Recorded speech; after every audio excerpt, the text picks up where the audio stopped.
I'm rocking Blessed State of Mind to remind me that I'm blessed.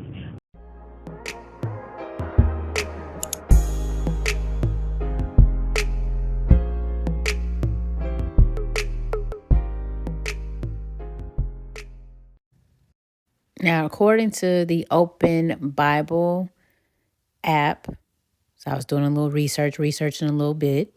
It says that there are 3 sins that lie behind discontent: pride, rebellion, and unbelief, and that these are the original sins of the devil and his angels. They are the sins that come from hell itself, and they continue in hell forever. I didn't know that. I knew pride was a deadly sin. And I always thought rebellion was a result of pride or what leads to pride. Like I thought they coincide together, not it's considered a separate sin. And as I think about it, rebellion is about your actions. You're actually doing something to be rebellious. You know, you tell your child to go pick up their toys. No, I'm not doing it. It's actually in your actions. Pride is an emotion. It comes from the inside. That's why it hardens your heart. It's attached to who you are inside, and it's attached to your spirit, where rebellion is something that you're doing in your flesh. So I can see how it can be 2 separate sins. Now, rebellion is also a root of unbelief. And the second that the devil can get you to not believe what God has promised you, that God will protect you, that God will provide for you, you're dealing with unbelief. So what can rebellion lead to? Disobedience, for one. Now, disobedience is, to me, self-explanatory. But when I looked up the definition, which is actually interesting, it means the Greek definition. It means the unwillingness to hear. That's exactly what disobedience is. Somebody tells you to do something because you have to listen to what someone says to be obedient, and you decide not to do it. You're being disobedient. Problem is when you do that with God, the way your life will be set up, the way those consequences are set up, the way that humble pie will be set up. Something else that can come from being rebellious is arrogance. Arrogance is another word for haughtiness. In part 1, we talked about haughtiness, which is basically manifested pride. It's what rage is to anger. Haughtiness is the fake experts out here, the fake politicians in the comments, the fake advocates who say things like, as a person who drinks milk, as a person whose hair is not real. Or it's some of the chicks out here that forgot that it's the filters that's getting them the likes and the fake bodies they bought that's buying the bag for them and putting another body on their body count. Yeah, that's arrogance. That's haughtiness. That's pride. That's a deadly sin. Arrogance can also look like fear from a broken heart or a hard heart. A lot of people like to act tougher than what they are. They like to put on a hard exterior because they're trying to protect themselves on the inside. That's where the whole hoeing is empowering or a flex mindset comes from. It's really just fear. It's really people that are terrified to let somebody back in because they don't want to be hurt again, which is why you need to forgive. Because unforgiveness is also being rebellious. Jesus told his disciple to forgive his brother 70 times 7. I'm not even going to pretend that when I first heard that through a pastor, I read it for myself. I was like, yeah, I'm on board with that. I felt like, what? Why? When? That's a lot. I did the math. I'm not doing it. For what? It wasn't until I actually did it. I don't know about 70 times 7. It wasn't until I actually practiced forgiveness where I realized how powerful it can be. And it truly is. I know when you haven't really done it and somebody's telling you to do it, it sounds like if you don't get away from me with that foo-foo weak mess, it does sound like that. But when you do it, it's such a G move. It really is. And you have to be sincere.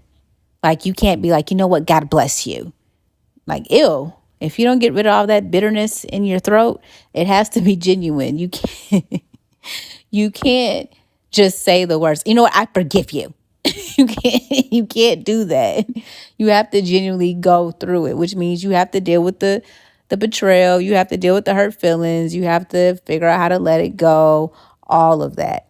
But the quicker you do it, the quicker you become free. When you don't forgive, you put yourself in a prison, and the person who caused that unforgiveness is the warden. They have the lock and key to your freedom. And this can cause you to mistreat other people because you're too afraid or too guarded or too proud to directly address the person that hurt you. Forgiveness is a key to keeping your freedom. Don't let anyone take your keys. Something else that can lead to being rebellious, anger. Real anger usually comes from somebody who you cared about or loved hurting you or disappointing you. Maybe they lied to you, maybe they falsely accused you or wasn't who they said they were and turned out to be a wolf or a deceiver. You got to let it go because you don't want a counterfeit to block who you really need in your life. You don't want to let something that wasn't going to work out or whatever it is you thought it was going to be cost you something better. God always has something better for you if you trust him. The biggest one may be hate. Some of you are letting your hate for someone who believes in God keep you away from God. There's so many people that don't want to have a relationship with God or don't want to go to church or don't want to pray, anything that deals with God. And it's not because God offended you. It's not because of something that you feel God did. It's because it's someone who said they believed in God or was supposed to be a pastor, was supposed to be a friend, whatever the case is, was supposed to be a trusted representative of God. And if you're not careful, the devil can trick you and make you think like, see, God put that person in your life and they weren't nothing and they did this to you and they did that to you. If you're not careful, he can get in there and sneak in and take one of the best relationships, if not it will be the best relationship that you have in your life. God warns us about false teachers, preachers, wolves in sheep's clothing, to beware and to be mindful, to guard our hearts and not guard our hearts in a bitter way, but to just use discernment about who you allow around you and who you allow to have the most intimate pieces of you. He warns us about all of that. So if they were able to get in some way, you have to figure out, okay, well, what was I missing? What did I miss? Because there's always flags, green, yellow, red. Sometimes they are bright orange. There's always a flag. Do not let hate consume your heart. And do not ever let somebody be powerful enough in your life to take God away from you. Because at the end of the day, if they can do that much, if they can convince you, if whatever they did to you can be so strong to keep you away from God, they have just become your God. And I know if it's somebody that you hate, the last thing you want them to be is your God. Being rebellious can open a lot of doors and a lot of gates that you really need closed in order to have a healthy, peaceful, joyful, abundant life. Arrogance, unforgiveness, disobedience, anger, hate. And according to the Bible, rebellion is a sin of witchcraft. That's in 1 Samuel 15:23. So the next time you hear somebody bragging about being a rebel, or the next time you decide to brag about being a rebel, think twice. In a world that encourages mediocrity, we encourage greatness. We inspire boldness. Every product is a message of hope, faith, and courage to stand when the world says, lay down. Blessed State of Mind is a God-given vision come to life. High quality with a high purpose. Shop with us today at blessedstateofmind.com and follow us on Instagram and YouTube at Blessed State of Mind.